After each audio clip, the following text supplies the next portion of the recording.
Ticket वगैरह लेनी है सब लोगों ने? अच्छा, टिकट आप लोग कैसे लेते हो? टिकट खिड़की से लेते हो? सब लोग खिड़की से लेते हो? वेंडिंग मशीन से लेते हो, बहुत बढ़िया। जो रेलवे की सुविधा है उसका उपयोग करना है। आप कैसे लेते हो?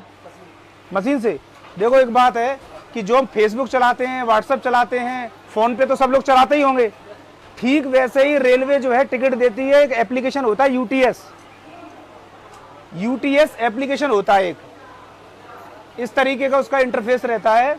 वो आप मोबाइल में डाउनलोड करो, अपने मोबाइल से बनाओ टिकट, कहीं भीड़ में लगने की आवश्यकता नहीं है।